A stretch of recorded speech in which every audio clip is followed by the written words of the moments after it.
Atualmente, um dos meus maiores interesses é estudar o comportamento humano. Eu tenho um vídeo nesse canal que eu sugiro 8 livros e boa parte desses livros falam exatamente sobre isso. Então, eu estava procurando um livro sobre o comportamento humano aplicado à moral. E eu acabei encontrando um livro que me interessou bastante. O livro que eu estou lendo é chamado de A Mente Moralista, de Jonathan Haidt, porque as pessoas se dividem por religião e política. Eu vi esse livro em um vídeo do Leandro Carnal sobre sugestões e tá sendo uma grata surpresa para mim até agora. E eu tô lendo esse livro no original em inglês porque eu vi alguns comentários na Amazon de que a tradução não estava tão boa. Na verdade, eu nem tenho certeza se realmente não tá tão boa, mas como eu tive a oportunidade de ler também em inglês, eu acabei escolhendo a versão original. Nesse vídeo eu vou falar sobre a primeira parte do livro, que em resumo quer dizer o quê? Intuição vem primeiro, racionalização estratégica em segundo. Se você não me conhece, meu nome é Samuel Pinho e nesse canal eu falo sobre estratégias de saúde mental, desenvolvimento pessoal e também de produtividade. Se você gostar desse vídeo, convido a assistir outros aqui no canal e também a deixar um like e se inscrever se for possível. Vamos começar. Uma das principais frases dessa primeira parte do livro é exatamente isso. Estamos obsessivamente preocupados com o que os outros pensam de nós, embora grande parte da preocupação seja inconsciente e invisível para nós. Mesmo que você negue, você se importa e muito com o que as outras pessoas falam de você. Isso é o clássico da evolução humana. A gente só chegou onde está exatamente por essa capacidade de cooperação incrível que nós temos com os indivíduos. Entretanto, aqueles que não conseguiam se encaixar no grupo sofreram as consequências de viver isolado e desamparado. Para encontrar isso de forma empírica, Haidt fez alguns experimentos em que ele encontrou pessoas que afirmavam com certeza que não se importavam com a opinião dos outros.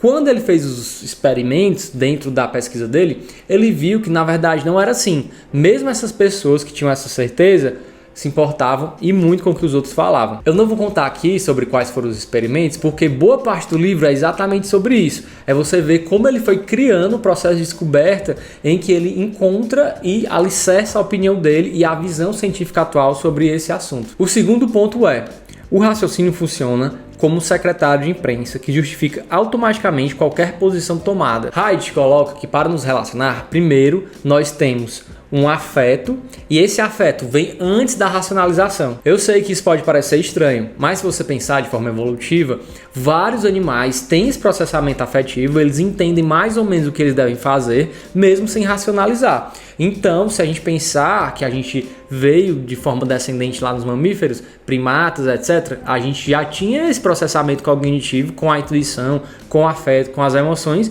e depois, só no final, a gente conseguiu racionalizar. Dessa forma, muito provavelmente, nosso afeto tem um maior controle e um maior poder do que a nossa racionalização. Você pode lembrar que os outros animais, mesmo sem racionalizar, eles conseguem cuidar dos filhos, cuidar do grupo, entender as hierarquias, eles entendem o que está se passando no meio e conseguem corresponder a isso.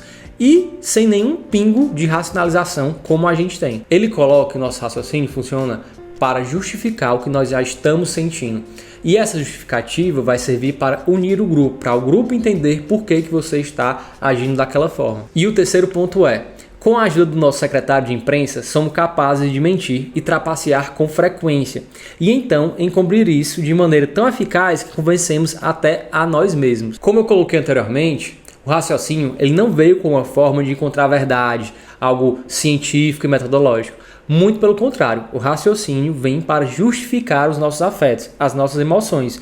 E por quê? Porque evolutivamente era muito melhor você ser alguém que una o grupo, que faça com que o grupo faça o que você imagina, do que simplesmente alguém que traz a verdade. Então, a racionalização, que a gente conversa, que a gente fala, muitas vezes é só para convencer o grupo do nosso ponto de vista e que eles façam o que a gente está imaginando que deve ser feito. E dentro disso, a gente se contradiz várias vezes durante o nosso argumento e muitas vezes nós nem percebemos isso. Não é que a gente faz isso de forma deliberada, que a gente realmente entende o que está fazendo. Muito pelo contrário, você já tem o seu afeto, a sua emoção perante aquela situação e você tenta diversas formas de justificar aquilo, mesmo que seja algo contraditório. E essas contradições aparecem em diversas situações, em diversos âmbitos da vida humana. Inclusive, você pode pensar em alguma situação que você fez isso. A quarta frase, que resume essa primeira frase do livro, é: o raciocínio pode nos levar a quase qualquer conclusão que queremos chegar, porque perguntamos: posso acreditar nisso? Quando queremos acreditar em algo, mas tenho que acreditar nisso? quando não queremos acreditar? A resposta é quase sempre sim para a primeira pergunta e não para a segunda. Ficou um pouco confuso, mas calma, vou te falar. Para racionalizar nossa posição, nós somos muito mais maleáveis do que para acatar uma posição de outra pessoa. E no livro, Haidt tenta colocar isso de duas perguntas. Quando eu acredito, quando eu tenho uma posição e aquela racionalização vai ao encontro do que eu penso, justifica o que eu penso, a pergunta é, posso acreditar nisso? Então, se você encontrar alguma evidência que justifique aquilo, você acaba acreditando, você acaba acolhendo aquilo como algo seu. Contudo, se você vê uma posição que vai contra o seu afeto, contra como você se sente perante aquilo, a pergunta é, tenho que acreditar nisso? Porque se você não tiver que acreditar, se você não tiver diversas evidências que te levam a acreditar naquilo, você vai negar e manter a sua posição. Quando você encontra algo que justifica a sua posição, mesmo que seja uma evidência falsa, você tende a acreditar nela. E mesmo quando você encontra algumas evidências que não justificam a sua posição, você tende a esperar, a ficar mais receoso até mudar de opinião. A quinta frase que ele coloca é: em questões morais e políticas, muitas vezes agimos como um grupo, em vez de forma individual. Implantamos nossas habilidades de raciocínio para apoiar nossa equipe e demonstrar comprometimento com nossa equipe. Talvez essa seja a frase mais fácil de você encontrar no seu dia a dia. E tem duas situações que a gente vê muito isso, que seria o futebol e na política. Nada mais irracional do que jogos de futebol em que a torcida xinga, agride e faz até coisas piores com os outros por conta de uma marca de entretenimento, por conta de uma marca de futebol, por conta de um time de futebol. Esse sentimento de grupo já foi mostrado várias vezes cientificamente, de que nós perdemos um pouco o nosso freio, porque nós fazemos parte do grupo. Então, quando alguém fala mal daquele grupo, você se sente de fato ofendido e a manada, aquele sentimento de tribo, lhe leva a fazer coisas que você não faria sozinho. Outra situação que a gente vê isso claramente é na polarização política. Na sociedade, teoricamente, todos nós temos os mesmos objetivos, que é melhorar a nossa sociedade, promover uma qualidade de vida melhor para todos. Contudo, a gente não vê dessa forma com o lado oposto. A forma como a gente lida com isso é totalmente contraditório, porque o que nós deveríamos fazer é sentar, conversar e encontrar o que é melhor em cada posição, em cada ponto de vista, para de fato conseguir melhorar a nossa sociedade.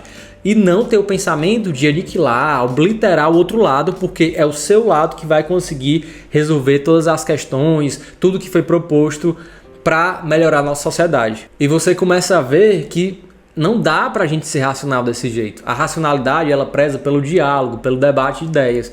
E a gente sempre tende a ser muito mais sentimental do que racional nesses casos. Dessa forma, essa foi a primeira parte do livro. Eu sei que acabou ficando uma coisa bem resumida, mas é porque eu quero muito que vocês se interessem e leiam de fato esse livro. Porque desde que eu comecei a ler, eu comecei a lidar bem melhor com essa questão de ver como os outros enxergam a vida e começar a aceitar melhor que, na verdade, a minha moral pode ser bem diferente da do outro e que muita coisa que o outro elabora e que eu também elaboro não é algo racional. Eu já tenho uma posição pré-determinada e com a minha racionalidade eu acabo falando e debatendo em cima do que eu já tenho como pressuposto. Foi um prazer estar com você até aqui, eu sei que ficou bem resumido. Eu vou deixar aqui embaixo um link afiliado para que, se você quiser usar para adquirir o livro por ele, e até o próximo vídeo.